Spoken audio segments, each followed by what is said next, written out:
Breakfast with Bridgett on this Wednesday, August 21st. I'm your host, Bridgett Ellison. It's good to have you with us here on News 6 Plus and clickorlando.com. It is hump day, so we're halfway through the week. At least we're starting halfway through the week. And, we have been watching this weather because there's been pretty much a normal pattern settling back in. Chief Meteorologist Candace Campos is in the Pinpoint Weather Center with more on what to expect today. And Candace, I think at some point I heard it raining at home yesterday evening, but Yeah, at that point it was too late for me to care anymore. I get it. I get it. At least a little, the grass in the front won't be, Right.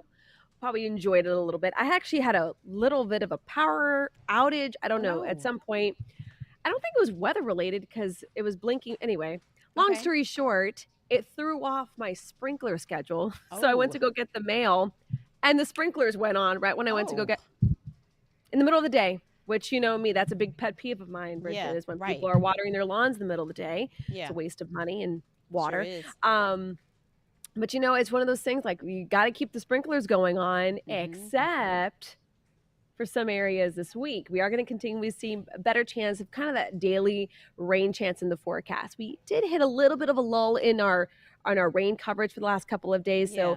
I know a lot of people have a little extra crunchier grass recently. So Yeah. we're gonna help you out there coming up in the next couple of days. So hold on, let me Okay. re-wrap it for you. All right. Now let's take it to the maps, shall we? All All right, let's right. look at your weather headlines. Boom. We have a stalled out front, Bridget, that is going to be staying just north of our area. And I like to compare a cold front to a squeegee. So when you squeegee like you know, a window Yeah. and you Shower have door. behind, Mm-hmm. yeah, or a shower door, exactly. When you squeegee, the back side of the squeegee is dry, it's clear, but ahead of the squeegee, that's where you get all the water builds up and all the dirt and the yucky stuff. So that's kind of how a cold front kind of works, right? So it kind of squeegees the air. So on the back side of the front that is stalled out, it's beautiful. The southeast is seeing some great weather behind this front. It's ahead of the front that we're going to get stuck in. So we're going to get stuck on all the yucky stuff on your on your shower door in the forecast. So increasing our chance for humidity, rain, storms, cloud cover. That's going to be the name of the game throughout the rest of the week and into the weekend. But listen, at the end of the day, you're going to get some beneficial rain. And two, we have no new areas of development in the tropics. That's some great news as well. So looking here at your setup for today, here's Mother Nature's squeegee making its way into North Florida. And ahead of it, you can see all of that moisture kind of seeping in from the Gulf. Now, rule of thumb here in Central Florida, anytime we get a breeze out of the west or southwest, it's automatically going to be a hotter, more humid day.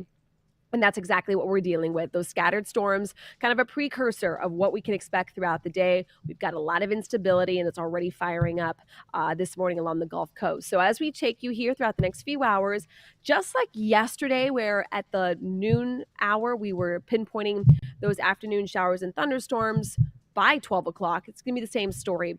Those storms will kind of push across southern Lake and Sumter County a little earlier in the day. We'll have that collision right along I-4. But notice northern Lake Sumter, Volusia, a big portion of Volusia, all of Flagler, Marion, you might actually come out relatively dry today, actually, because where that front currently sits, there's just a little bit of dry air that's kind of seeping into our northern zones. So that might actually kind of keep your rain chances a little lower than your friends further south, where you see the bulk of the moisture kind of lies. After about 6 o'clock, we should be done with most of the rain and storms. But then as we head into early tomorrow morning, look what's happening. That southwest breeze, once again, keeping the rain and storms in place. So as long as that cold front lingers here, we're still going to see a good chance for rain and storms. Not an all-day event, not a big severe event, but certainly those more of a widespread chance for rain and storms on Thursday, on Friday as well. So that is why rain chances, as you can see there, will be staying pretty elevated. And then we'll finally get that front kind of fizzled out by the weekend.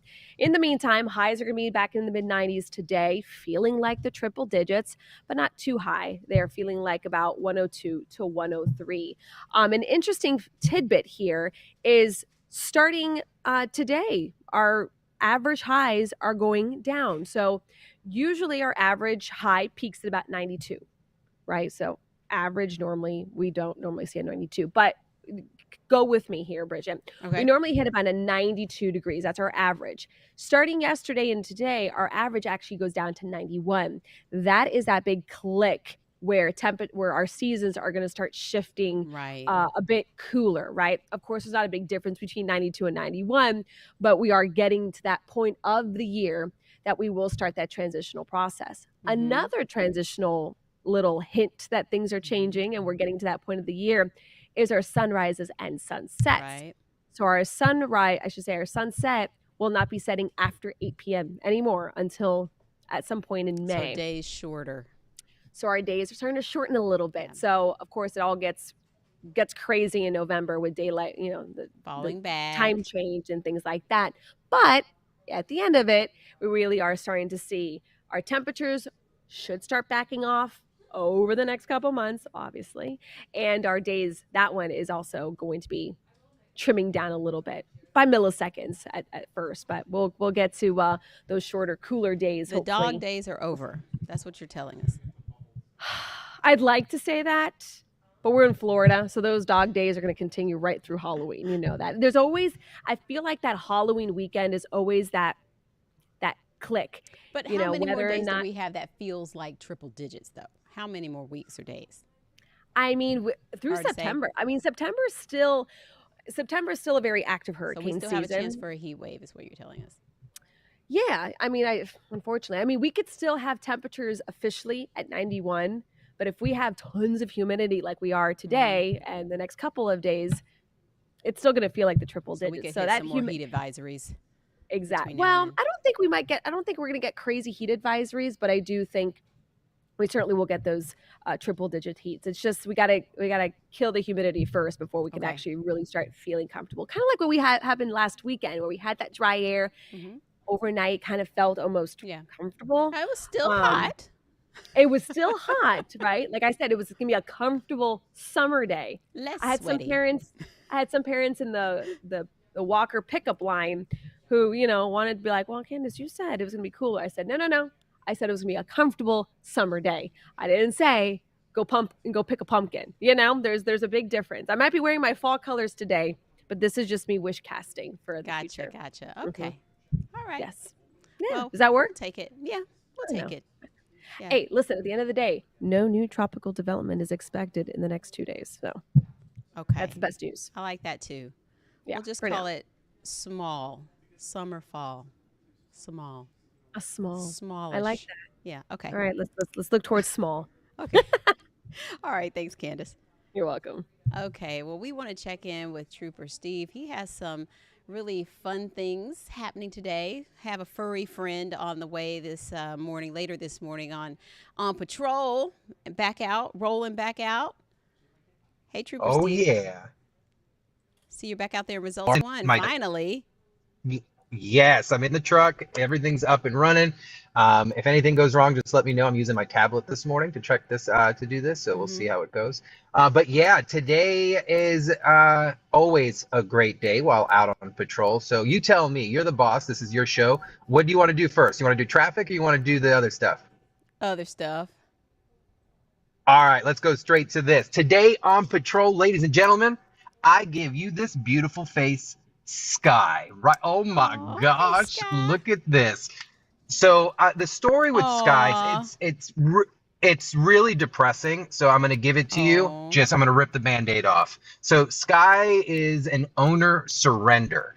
Her owner openly admitted that he did not even try to rehome her, and he was moving and could no longer take care of her and doesn't want her anymore. I almost get choked up thinking about it. But So sad. he had her for 6 years, and just like that, she was given up. So Sky came in looking very rough with some skin issues, some small things here and there, and some hair loss.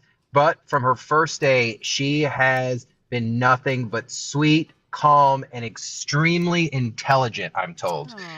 She picks up everything. She knows commands. She's gentle. She gets along with dogs, people. I even spoke to them, and they're like, she even likes birds. And I was just like, what?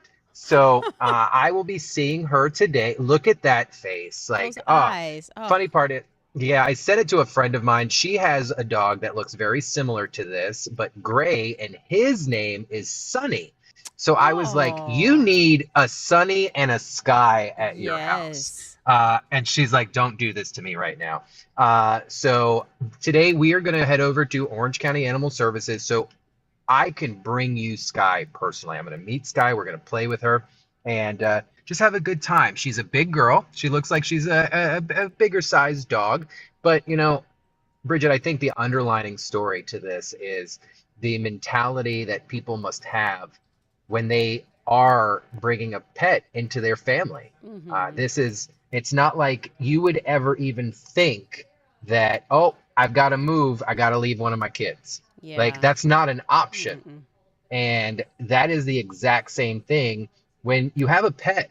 These animals have souls, they have personalities, and they are amazing companions. So when this kind of happens, it breaks my heart, but we are going to find the right family for Sky, and we're going to do the right thing today. So her first vet visit, if you're interested, is sponsored already by Web Engineering. Web Engineering said they will pay for the very first vet visit to get everything done and checked.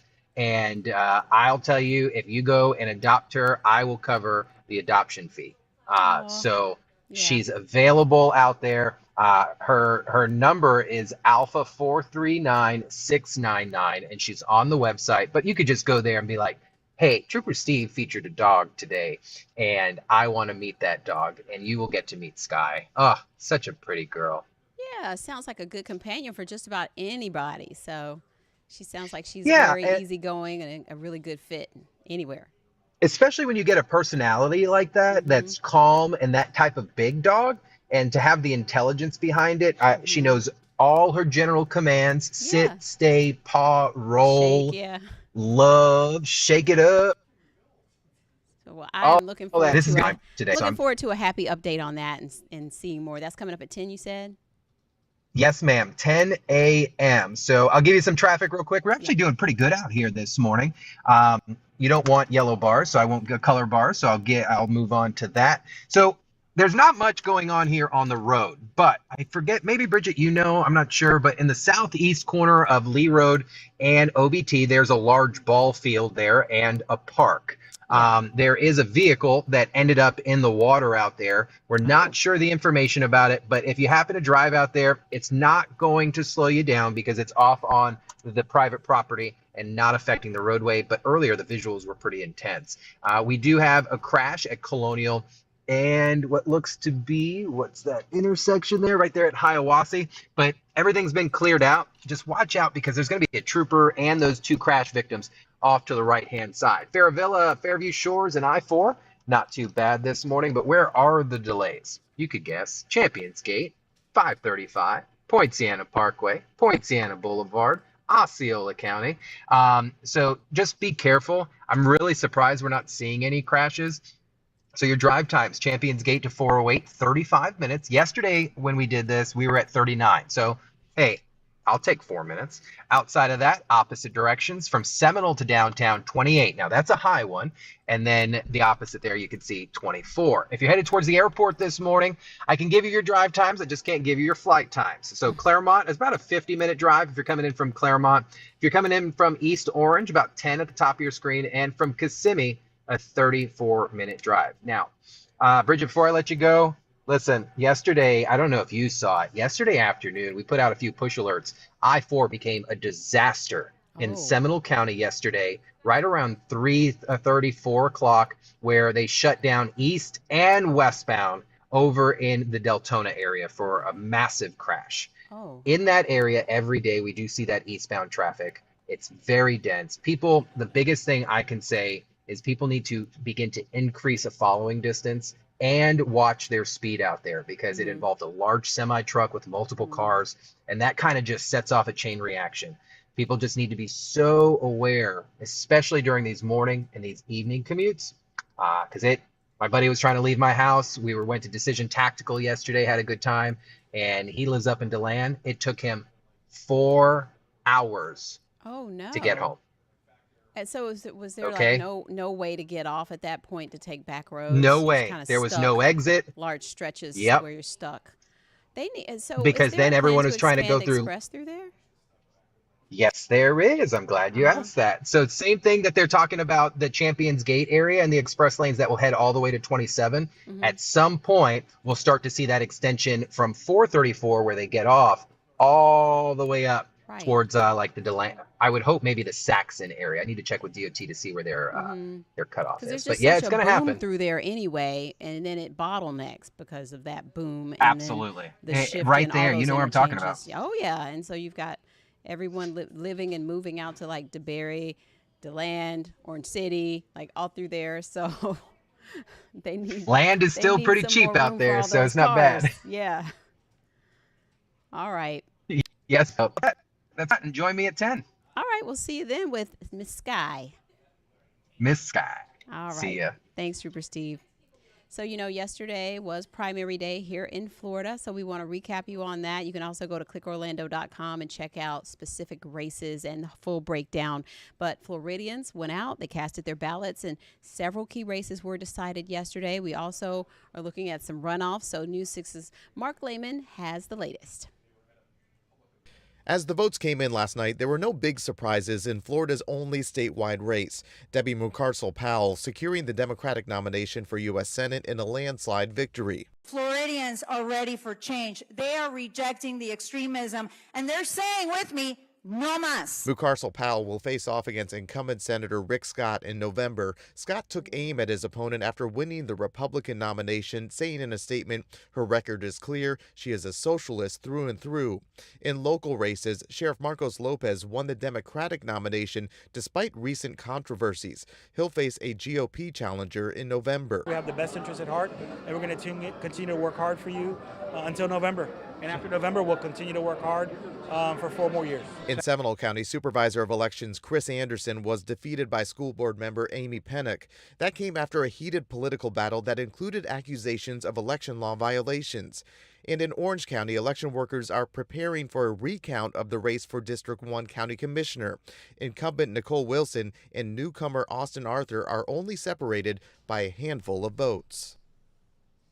And again, you can check all of that out at clickorlando.com for the full breakdown from results 2024 yesterday. So we'll take a quick break. We'll be back with more top headlines.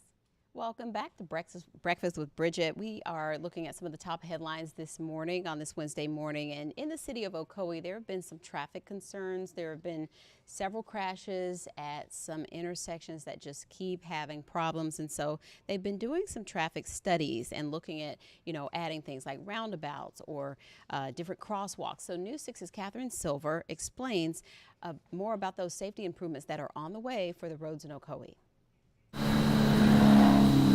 This is what the intersection of Adair Street and Worst Road looks like now. There's no stop sign that forces cars going down Worst to come to a complete stop no matter what. But that will be changing soon. Here's the plan. We got this staff report. The city wants to install more stop signs and stop bars to make cars stop in all directions. They looked at several factors: the number of cars that use these roads, the risk for pedestrians, and past crashes. That's where this traffic study comes in. There were 8 crashes here in a 3-year period. In 5 of those, an all-way stop could have helped. That includes one crash where a boy was hit on his bike. He walked away with a scraped elbow and some soreness. To know that that's your child on that video, it's heartbreaking. His mother told us back in 2022 that she wanted changes. I would like to see a 3-way stop. I actually would like to see a pedestrian crosswalk with the signals and all that. That's when the city added this pedestrian crossing. They say it made this intersection safer, but adding stop signs here on Worst will get even more results. And there's more safety improvements in the works. The city also plans to make this intersection an all-way stop at Orlando Avenue and Montgomery Road. I'm told the money is already in the budget. All they need is approval from the city commission, and it's on the agenda for tonight. In Ocoee, I'm Catherine Silver, getting results, News 6. So that's good news for those really concerned like that mom about safety in the neighborhood. Even though it is very busy, the safety definitely helps. So now we want to get to Starliner and an update there. After spending nearly 3 months aboard the International Space Station, astronauts Butch Wilmore and Sonny Williams will need to wait until at least the end of the month to find out when and how they might get back home to Earth safely. NASA says the Boeing Starliner spacecraft will undergo 2 important reviews before they decide exactly what to do. Engineers are working to figure out what caused the thrusters on its journey to the ISS to malfunction, and NASA admits it may be a while before they can return home logistically. So if they return the Starliner capsule without the astronauts, Wilmore and Williams will have to stay on the ISS until February 2025. That's next year. So we'll keep you posted on the plans with Starliner and with the astronauts as soon as those updates become available.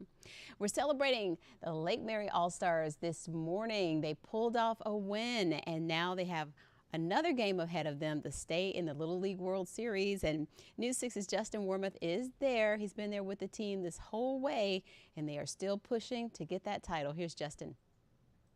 Well, it didn't take long for our boys from Lake Mary to get back to their winning ways. In a do-or-die game, their backs against the wall, they still play with that swagger and confidence we've all come to know and love. Now, it was a tight game up until the last inning, and then this happened.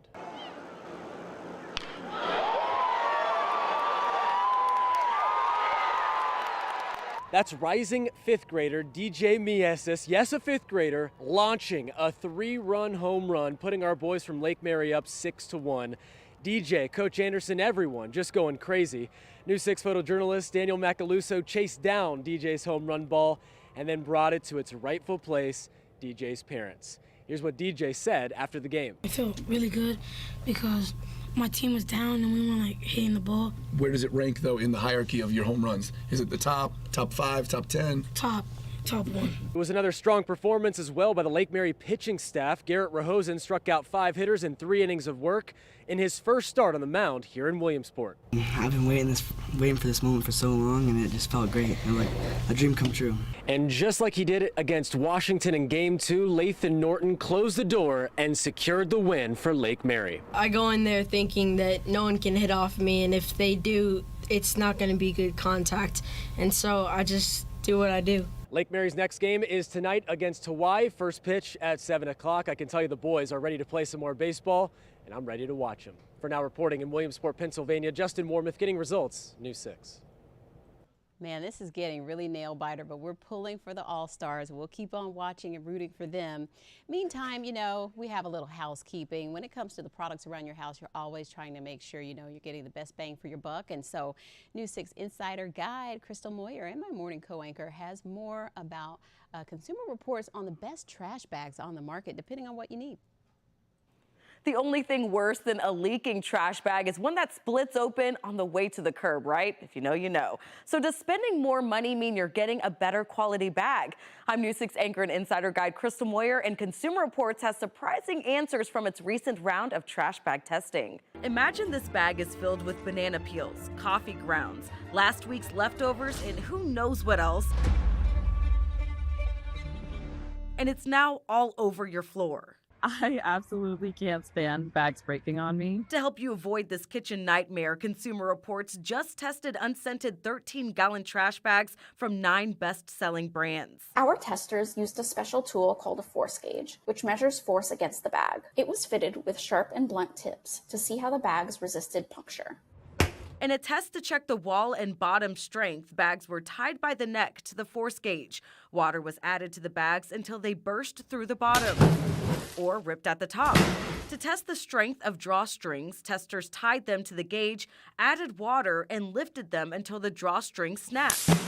The bags that came out on top in our tests, Simple Human tall trash bags and Walmart's Great Value trash bags. The Rely Super Value garbage bags also did well in Consumer Reports tests and were the least expensive. The bags at the bottom of the heap include Glad, Force Flex, Amazon Basics tall kitchen drawstring bags, and Hold On compostable trash bags. If you compost, you can consider these, but you'll pay top dollar for them, and the quality is far below the others in our tests. That's not something you want to find out the hard way. I posted the top trash bags Consumer Reports tested on clickorlando.com/insider. In the studio, Crystal Moyer getting results, News 6. I need to check that and see where the Kirkland bags rank on that, so check it out. Also, while you're there, enter to win the tickets to Disney on Ice. This is an exclusive contest for insiders, but you have to be an insider, which is free, and then enter to win. We're giving out 5 packs of Disney on Ice tickets, and so sign up to be an insider. Go to clickorlando.com/insider. Enter to win that and so many other great contests that come up pretty much every other week. It's really easy to do and something for everyone. That's going to do it for us this morning on Breakfast, and we'll be back at noon with more news and weather updates, and I'll see you tomorrow at 7:30. Have a great day.